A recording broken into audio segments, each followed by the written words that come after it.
Welcome to our notes on trig applications.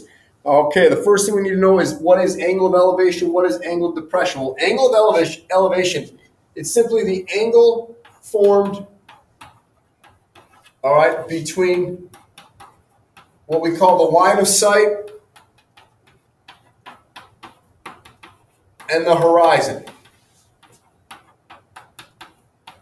Okay, so now if we look at our example to the right over here, this right here, all right, if I'm looking, this is the horizon. Straight out, we call the horizon.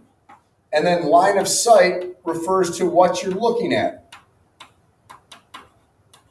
So this angle right here would be our angle of elevation from the angle to the line of sight. All right, now angle of depression, all right, is really the same thing. Again, horizon and line of sight. Now, a lot of people make mistakes with angle of depression. So let's look at this first picture right here. Okay, now our horizon right here, and here's our line of sight. So you go from the horizon to the line of sight. It's this angle right here. This is a big error a lot of people make. They say, instead of looking out at the horizon, they just look down and call this angle right here our angle of depression. That is not the angle of depression. You can see that is a big error. It must look like this. Horizon, line of sight, here's our angle. All right, so be careful of that when you're setting up these problems, because a lot of our reward problems you're going to have to set up. Down here, we just have some pictures just so you guys know the terms. You know, here's a ladder leaning against the wall. This is obviously the wall. This is obviously the ladder, but maybe they'll say the foot of the ladder. Well, this right here we call the bottom is the foot of the ladder. So if it's away from the wall, be aware of that. You know, if this is someone flying a kite, this is obviously the string. All right, again, you can guys kind of can see the 90-degree angles that are going to be formed. All right, trig, obviously we have the tree. They call this right here a guide wire, the wire that supports the tree. That might be key. And then obviously, when you're talking about the sun and its rays, obviously shadows are on the ground. So this would be the shadow. All right, and this is the sun's ray hitting the ground. You know, this is the angle formed at the ground. So those are all things that you might need to know when you're solving these problems. So now let's get to some problems here. All right, what I like to do is draw the picture, then we go. All right, so my pictures, don't laugh though. A guy wire is attached to a tree. So we've got some tree. All right, looks like this. All right, guy wire is attached to it. All right, and the guy wire is 3.4 feet. So we know that's 3.4 feet right here. 3.4 guy wire is attached to a tree.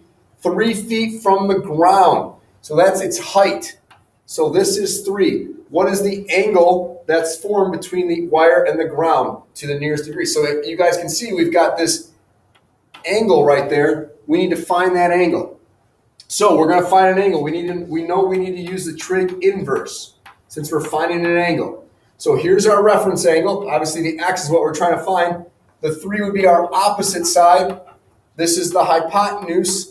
So, SOHCAHTOA, which one involves opposite and hypotenuse? That's obviously the sine. So we're going to say sine, I'll do it in blue here, sine inverse of opposite over hypotenuse, 3 over 3.4.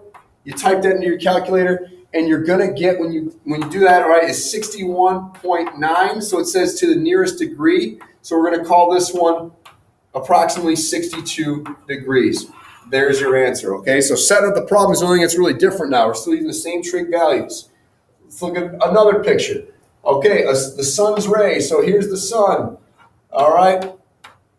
That's a great looking sun, all right? Strikes the ground at a 55-degree angle. So it's going to hit the ground at 55 degrees, all right? 21 meters, all right, from a tree. So here's our tree. Well, we'll draw it like this.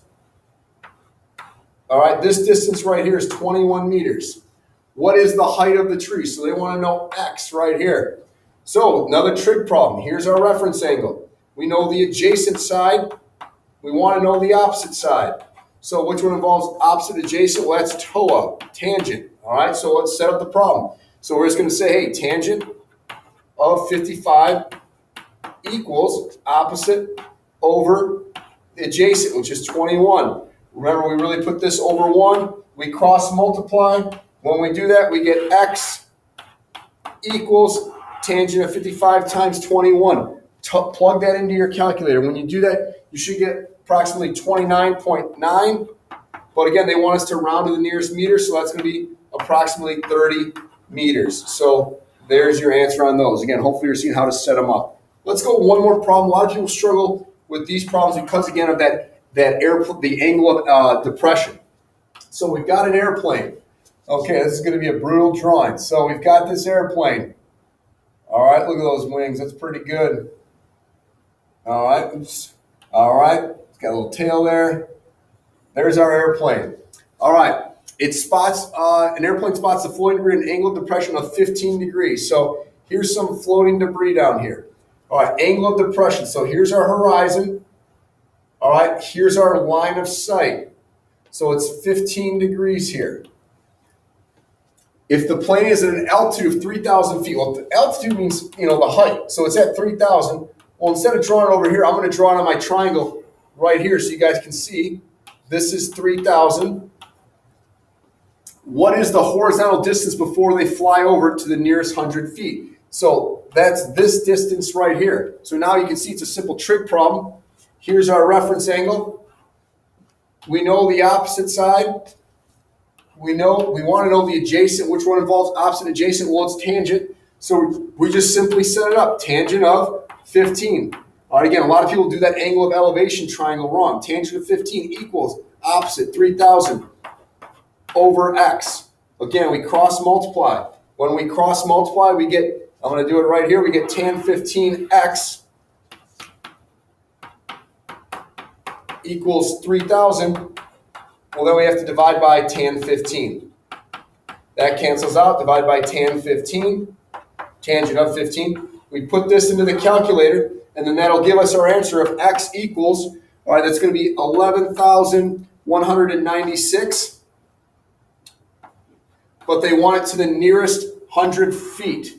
So in this case, I'm going to make that x equals, we're just going to call it 11,200 feet. And there you go. Again, setting them up. So there you have our lesson on applications of trig.